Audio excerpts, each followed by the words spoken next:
श्री स्वामी समर्थ।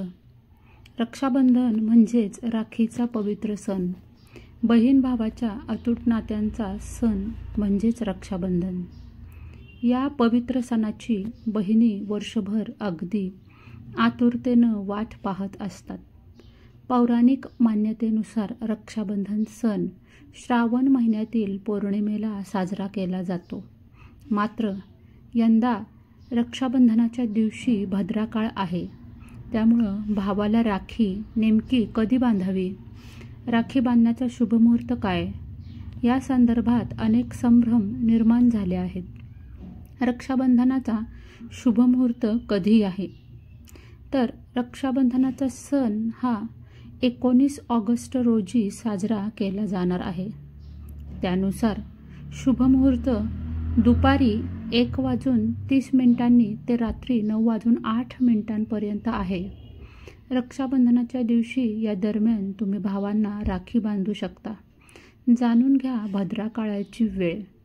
यंदा रक्षाबंधनाच्या दिवशी भद्राकाळ असणार आहे, त्यामुळं भद्राकाळाची वेळ पहाटे 5:53 ते दुपारी 1:32 असणार आहे। ही भद्रा पाताळाची आहे। अनेक विद्वानांच्या मते भद्राचे निवासस्थान पाताळात किंवा स्वर्गात असेल तर ती पृथ्वीवरील लोकांसाठी अशुभ नसतं, ती शुभ मानली जाते। मात्र तरीही या दरम्यान बहिणींनी भावाच्या मनगटावर राखी बांधणं टाळावं। काही कारणास्तव भद्राकाळात राखी बांधावी लागली तर प्रदोष काळ, अमृत, शुभ आणि लाभाची वेळ पाहून राखी बांधता येते। भद्रात राखी का बांधू नये? भद्रा काळात राखी बांधणं अशुभ मानलं आहे।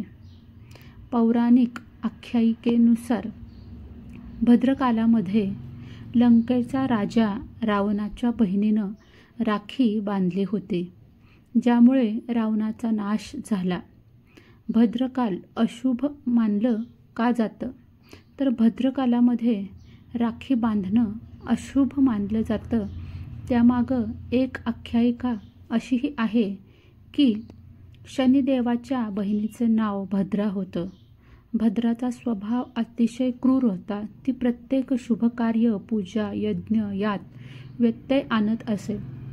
त्यामुळं भद्राकालामध्ये कोणतंही शुभकार्य करणं चांगलं मानलं जात नाही, त्याचे परिणाम अशुभ मानले जातात। रक्षाबंधनाचं पौराणिक महत्त्व।